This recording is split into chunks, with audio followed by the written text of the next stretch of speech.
ടെല്ലബീവ് ഒരുപക്ഷെ ഇസ്രായേൽ ഇതുവരെ കാണാത്ത രീതിയിലുള്ള വലിയ ആക്രമണം നടത്താൻ ഇറാന് കഴിയുന്നുണ്ട്. അവർ 150 കേന്ദ്രങ്ങൾ ആക്രമിച്ചു എന്നൊക്കെ ഇറാൻ പറയുന്നു. അതിന്റെ ഒരുപക്ഷെ ഗാസയിലൊക്കെ കാണുന്ന ദൃശ്യങ്ങൾക്ക് സമാനമായ ചില കെട്ടിടം തകർന്ന ദൃശ്യങ്ങളൊക്കെ നമ്മൾ ഇസ്രായേൽ കാണുന്നുണ്ട്. മധു കൊട്ടാരക്കര കൂടി ന്യൂജേഴ്സിയിൽ ചെയ്യുന്നു. മധു, ഇന്നൊരു പ്രധാനപ്പെട്ട ആളുടെ ബർത്ത്ഡേ ആണ്. അമേരിക്കയിലെ മറ്റൊരു പ്രധാനപ്പെട്ട ആൾ ബർത്ത്ഡേക്കാരൻ അയച്ചൊരു മെസ്സേജ് കിട്ടിയിട്ടുണ്ട്. Happy birthday dear president, you deserve all the best things life has to offer. Hope your day is amazing as you are. Madhu Kottarakkara, head of operation USA 24 news Kerala India. Madhu, മറുപടി കിട്ടിയോ ട്രംപിൽ നിന്ന്? Good morning Hashmi, Smitha. മറുപടി കിട്ടി, പക്ഷെ അത് ആരായിച്ചാലും മറുപടി കിട്ടും ഹാഷ്മി. അതുകൊണ്ട് നമുക്കൊരു മറുപടി കിട്ടി 24ന്റെ പേരിൽ.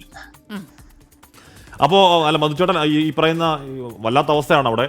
അപ്പോൾ ഈ ട്രംപിൻ്റെയും പുട്ടിൻ്റെയും നിലപാട് എന്താണ് എന്നത് നിർണായകമാണ്. അമേരിക്ക പുട്ടിൻ സംസാരം 50 മിനിറ്റോളം നീണ്ടു എന്നാണ് പറയുന്നത്. എന്ന് പറഞ്ഞാൽ 1 മണിക്കൂറോളം സംസാരിച്ചു കാര്യങ്ങളൊക്കെ.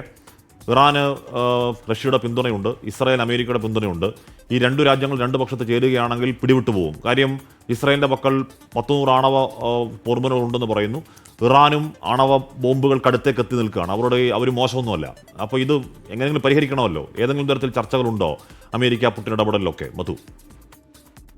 ലക്ഷ്മി, ഈ ആണവായുധത്തെ പറ്റി പറയുമ്പോൾ ആണവായുധം ഉത്തരവാദിത്തപ്പെട്ട കൈകളിലാണെന്നുണ്ടെങ്കിൽ അത്രമേൽ ഭയക്കേണ്ട കാര്യമില്ല. കാര്യം ഇത് നമ്മുടെ ഒരു ശക്തി തെളിയിക്കുന്നതിലപ്പുറമായിട്ട് ഇത്തരം ഈ രാജ്യങ്ങളൊന്നും അത് ഉപയോഗിക്കാനുള്ള ഒരു സാധ്യതയും നമുക്ക് കാണേണ്ടതില്ല. പക്ഷേ ഇന്ന് ഈ നേരത്തെ ഹാഷ്മി പറഞ്ഞതുപോലെ US പ്രസിഡന്റ് ഡൊണാൾഡ് ട്രംപിന്റെ 79ാമത് ജന്മദിനമാണ്.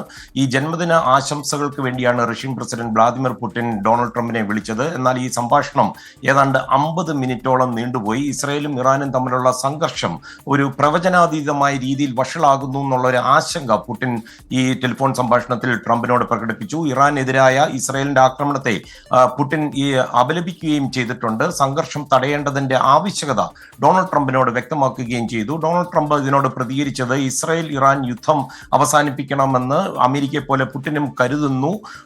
അദ്ദേഹത്തിന്റെ യുക്രൈൻ യുദ്ധവും അവസാനിപ്പിക്കണമെന്ന് ട്രംപ് ആവശ്യപ്പെടുകയായിരുന്നു പുടിനോട്. ലോകരാജ്യങ്ങൾ നേരത്തെ PP ജെയിംസ് പറഞ്ഞതുപോലെ ലോക നേതാക്കൾ ഈ വിഷയവുമായി ബന്ധപ്പെട്ടുള്ള ചർച്ചകൾ നടത്തുന്നുണ്ട്. പ്രത്യേകിച്ച് ബ്രിട്ടീഷ് പ്രധാനമന്ത്രി കിയർ സ്റ്റാമറും സൗദി കിരീടാവകാശി മുഹമ്മദ് ബിൻ സൽമാനുമായി ചർച്ച നടത്തി. ഖത്തർ ഇടപെടുന്നുണ്ട് ഈ വിഷയത്തിൽ. ഇപ്പോൾ ഇസ്രായേൽ വ്യോമാക്രമണം തുടർന്നാൽ വളരെ ശക്തമായ രീതിയിൽ പ്രത്യാക്രമണം നടത്തുമെന്ന് ഇറാൻ ഭീഷണിപ്പെടുത്തിയിട്ടുണ്ട്. ഇസ്രായേലിന്റെ ബോംബാക്രമണം തടയാനുള്ള ഒരു ഏകമാർഗമെന്ന് US പ്രസിഡന്റ് ഡൊണാൾഡ് ട്രംപ് പറഞ്ഞ ആണവ ചർച്ചകൾ ഇറാൻ ഏകപക്ഷീയമായി ഉപേക്ഷിച്ചിരിക്കുകയാണ്. ഇപ്പോൾ അതിനെ ജസ്റ്റിഫൈ ചെയ്യാൻ പറ്റത്തില്ലെന്നാണ് ഇറാൻ പറയുന്നത്. അതേസമയം ബെഞ്ചമിൻ നെതന്യാഹുവിന്റെ പ്രതികരണം വന്നിട്ടുണ്ട്. വരും ദിവസങ്ങളിൽ കാണാൻ പോകുന്നതുമായും ഒക്കെ താരതമ്യപ്പെടുത്തുമ്പോൾ ഇപ്പോൾ നടക്കുന്ന ആക്രമണങ്ങൾ ഒന്നുമല്ല എന്നാണ് ബെഞ്ചമിൻ നെതന്യാഹു പറഞ്ഞത്.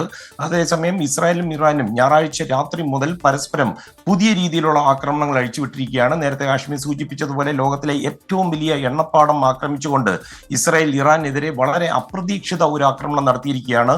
ലോകത്തിലെ വലിയ എണ്ണപ്പാടങ്ങളിൽ ഒന്നായ ഇറാനിലെ പാഴ്സ് റിഫൈനറി ആണ് ഇസ്രായേൽ ഇന്നലെ ആക്രമിച്ചിരിക്കുന്നത്. അതുപോലെ ഇറാനിൽ 20 കുട്ടികൾ ഉൾപ്പെടെ 80 പേർ കൊല്ലപ്പെട്ടു.